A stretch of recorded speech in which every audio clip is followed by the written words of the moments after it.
ఒక డాక్టర్ దగ్గరికి వెళ్ళాలన్నా, ఒక లాయర్ దగ్గరికి వెళ్ళాలన్నా చాలా మంది భయపడతారు.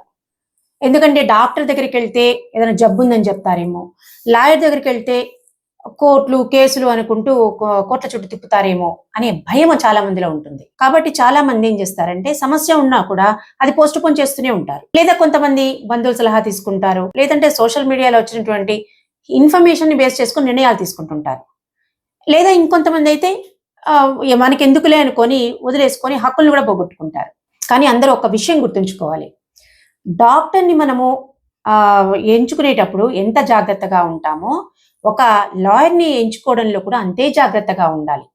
డాక్టర్ మన ఆరోగ్యాన్ని కాపాడితే లాయర్ మన హక్కుల్ని కాపాడతాడు. ఈ కాలంలో మన సమస్యకు సరైనటువంటి న్యాయవాది ఎవరు అని గుర్తించడం ఒక టాస్క్ గా మారిపోయింది. ఆయన చాలా ఫేమస్ లాయర్ అని, పెద్ద ఆఫీస్ ఉందని, ఎక్కువ మంది జూనియర్స్ ఉన్నారని, టీవీలో వస్తున్నారని, ఫీజులు ఎక్కువ తీసుకుంటారని, ఎక్కువ కేసులు వాదిస్తుంటారని, ఇలా రకరకాల రీజన్స్ తోటి ఒక్కొక్క లాయర్ని అప్రోచ్ అవడం జరుగుతుంది.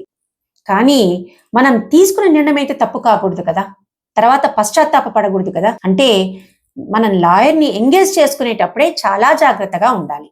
అయితే ఎలా గుర్తించాలి? ఈయన మన సమస్యకు సరైన లాయర్ అనేది ఎలా గుర్తించాలి? నా ఉద్దేశము, లాయర్ అనేవాళ్ళు ప్రతి వారు కూడా తమ కేసుని, తమ పార్టీని గెలిపించాలని, వారికి న్యాయం జరగాలని శత విధాలా పోరాడతారు. దానిలో ఎటువంటి సందేహం లేదు. కానీ మన సమస్యకు సరైనటువంటి లాయర్ వారా కాదా అనేది గుర్తించడం అది మన బాధ్యత. ఈ వీడియో ముఖ్య ఉద్దేశము మీ సమస్యకు సరైనటువంటి న్యాయవాదిని గుర్తించడం ఎలా అని తెలుసుకోవడం. కాబట్టి కేసు వేయబోయే ముందే మనం చాలా జాగ్రత్తలు తీసుకోవాలి. అవేంటో ఒక్కటొక్కటిగా చూద్దాం. ఈ వీడియోను స్కిప్ కాకుండా ఎండ్ వరకు చూడండి. మీకు తెలియని చాలా విషయాలు మీరు తెలుసుకుంటారు. నెంబర్ 1, మీ మాటను పూర్తిగా ఓపికగా వింటున్నారా? న్యాయవాది అనేవారు ముందుగానే చట్టం గురించి మాట్లాడాల్సిన అవసరం లేదు.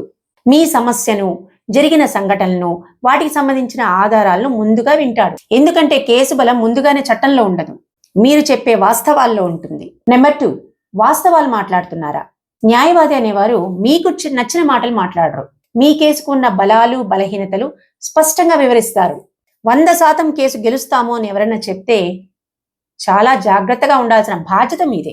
నెంబర్ 3, ఆధారాల గురించి అడుగుతున్నారా? న్యాయవాది అనేవాళ్ళు మీరు చెప్పే కథ మీద ఆధారపడి ముందుకెళ్లారు.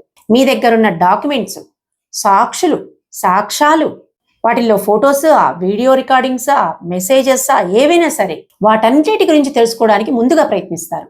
ఎందుకంటే కోర్టులో మన కేసును బలపరిచేది మాటలు కాదు కదా, ఆధారాలే కదా. ఫీజు విషయంలో స్పష్టత. న్యాయవాది తన ఫీజు గురించి మాట్లాడడానికి ఎప్పుడూ వెనకాడు. అది కన్సల్టెన్సీ ఫీజు కావచ్చు, కోర్టు ఫీజు కావచ్చు, తన ఫీజు కావచ్చు, ఏదైనా సరే ముందే క్లారిటీ తోటి ఉంటాడు. ఎందుకంటే ఒక కేసు సమ్ ఇయర్స్ నడిచినప్పుడు వాళ్ళిద్దరి మధ్య ఫీజుకు సంబంధించిన మిస్అండర్స్టాండింగ్స్ అనేవి రాకూడదు. ఫీజుకు సంబంధించి అపార్థాలు కానీ, వివాదాలు కానీ వాళ్ళిద్దరి మధ్య ఉండకూడదు. అది తెలుసుకోవాల్సిన బాధ్యత కూడా మీదే. నెంబర్ 5, చట్టపరమైన అంశాలను మీకు అర్థమయ్యే విధంగా వివరిస్తున్నారా? ప్రతి న్యాయవాదికి కూడా అన్ని రంగాల్లో నైపుణ్యం ఉండకపోవచ్చు. కొంతమంది సర్వీస్ మ్యాటర్స్ చూస్తారు, కొంతమంది సివిల్ మ్యాటర్సే చూస్తారు, కొంతమంది ఫ్యామిలీ మ్యాటర్స్ చూస్తారు, కొంతమంది క్రిమినల్ మ్యాటర్స్ చూస్తారు. సో ఒక్కొక్కరికి ఒక్కొక్క రంగంలో నైపుణ్యం ఉంటుంది. అలాంటప్పుడు మీ సమస్యకు సరైనటువంటి న్యాయవాదిని సెలెక్ట్ చేసుకోవాల్సిన బాధ్యత కూడా మీదే. నెంబర్ 6, కోర్టుకు వెళ్లే ముందు ప్రత్యామ్నాయ మార్గాలను మీకు వివరిస్తున్నారా? న్యాయవాది దగ్గరికి వెళ్ళంగానే కేసేసేద్దాం అనాల్సిన అవసరం లేదు. ముందుగా ఈ సమస్యకు ప్రత్యామ్నాయ మార్గాలు ఏమన్నా ఉన్నాయా అనేది చూస్తారు. ప్రత్యామ్నాయ మార్గాలు అంటే ఆల్టర్నేట్ డిస్ప్యూట్ రెజల్యూషన్ సిస్టమ్స్. అంటే ఒక కేసు వేయడమే కాదు, ఏమైనా ఎమికబుల్ గా సెటిల్మెంట్ కి అవకాశాలు ఉన్నాయా, రాజీ కుదర్చడానికి అవకాశాలు ఉన్నాయి, కాంప్రమైజ్ చేసుకోవడానికి అవకాశాలు ఏమైనా ఉన్నాయా అనేది చూస్తారు. అంటే ముందు మనశ్శాంతి వైపు ఆలోచించి అది కుదరదు అన్నప్పుడు మాత్రమే కేసు దాకా వెళ్తారు. కాబట్టి అలాంటి రిజల్యూషన్ సిస్టమ్స్ ఏమన్నా ఉన్నాయని చూస్తున్నారా లేదా, వాటి గురించి ఆలోచిస్తున్నారా అని తెలుసుకోవాల్సింది మీరే కదా.